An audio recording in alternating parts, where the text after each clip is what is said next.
Hi, and welcome to Seven Arrows Treatment Center. Thank you so much for choosing us.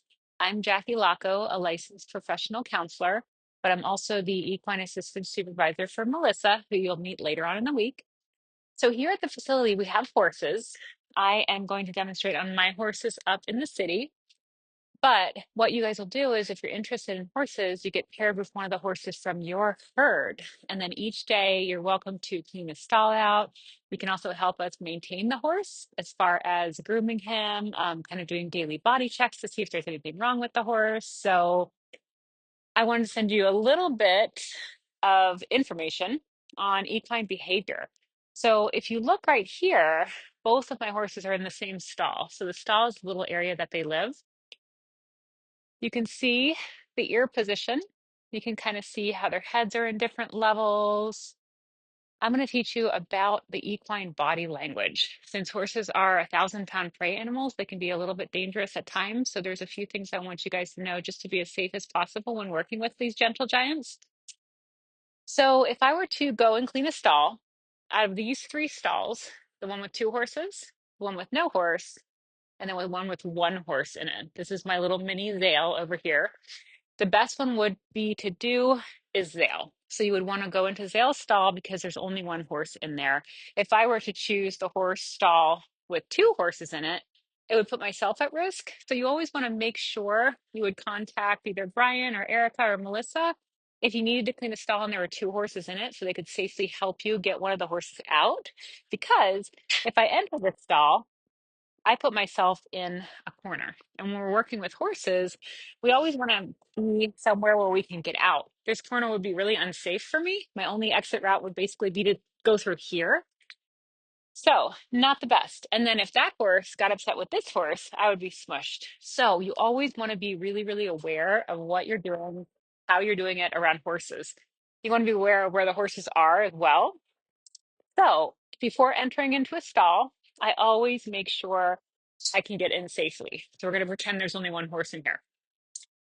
And then anytime you're around horses, if you open a gate, you must always close the gate because when horses get out, they can hurt themselves. They can slip on things, they can get into human things. So we just have to make sure we always open and close gates to maintain their safety and the safety of us as well. And then as far as horses' body language goes, so horses communicate with their tails, their mouths, their ears, and their body. So what we want to look for is the horse grinding his teeth at you. It's a very weird sound. It's kind of sounds like rubber a little bit. That is a horse grinding their teeth at you. It means something is wrong. So you would exit the stall or get away from the horse immediately. Now, if a horse comes to you and lays their ears back, kind of like, let me see if I can emulate it. Get up, like this, very, very tight back to their heads, you would leave the horse alone. And I'll demonstrate that a little bit better later. If a horse had their ears to the side, that means they're interested and relaxed. If the horse has the ears slightly back, kind of towards you, but not pressed to the head, that means that they're aware that you're behind them. So that's okay. So they're aware that you're around them. Now, when the horse is swishing its tail, that means that they're upset as well. So that's when you would take a step away. And if the horse is shaking or they're twitching excessively or they're stomping their feet or even cocking their back legs, that's when you also exit. So those are all signs of stress in a horse. You want to make sure you're looking at the horse, you're assessing them, you're moving out of their space when that happens. And then if you have to, you just exit the stall and grab one of the horse people to help you understand the body cues. So that's a little bit about equine behavior, horse behavior. Now, we always want to make sure that we are aware of what we're doing when we're cleaning.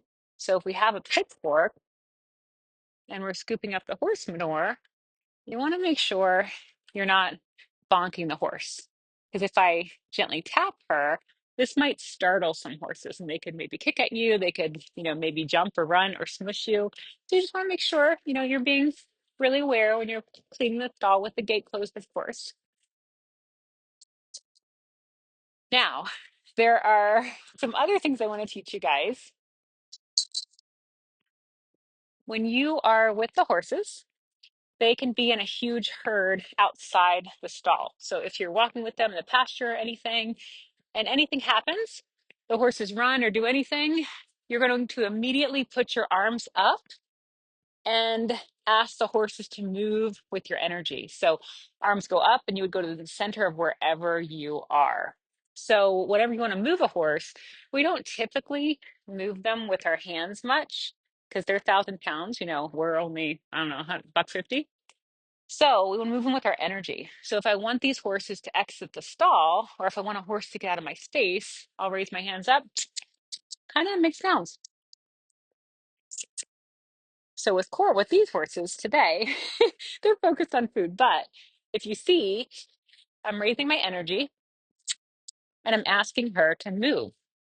So I asked her how to move out of my space without having the need to touch her. The same thing with Fiji. I'm going to ask him to move. Yep. So you're putting your hands up, you're making a picture in your head of where you want them to be, and you're moving them with your arms, with your body. You're also staying as safe as possible. So that is a little bit of the equine basics. I want to show you the equine body scan with Zale. What you're going to do is, if you get the opportunity to be paired with a horse, you will come and you will assess them. So when you're cleaning the stalls or when you're around them, you're going to go ahead and do a body scan on them. So a body scan is just visually looking them over, seeing if you notice any swelling, if you're drawn to any areas in their body that might be injured, if you see any missing hair, any abnormalities on the horse. Maybe they're walking funny or their foot looks funny for some reason. If you have permission from an equine person, you are more than welcome to brush them and pick up their feet or touch the area. But if you're by yourself or you're here without an equine specialist, you can just visually look at them and say, oh, this little guy's missing a little bit of hair on his face. I wonder if he got bit by another horse, or maybe he has an itch that somebody needs to know about. And with the big herd we have, it's so helpful for you guys to have eyes on the horses and then let us know so we can make sure we're maintaining their health and keeping them happy and healthy because we love our horses. So, hi. I'm going to bring Zale out here so you guys can get a better look at him and some body language. So I am haltering him, what we use for horses. It puts even pressure on their head so we can move them from place to place very gently, kind of like a dog harness.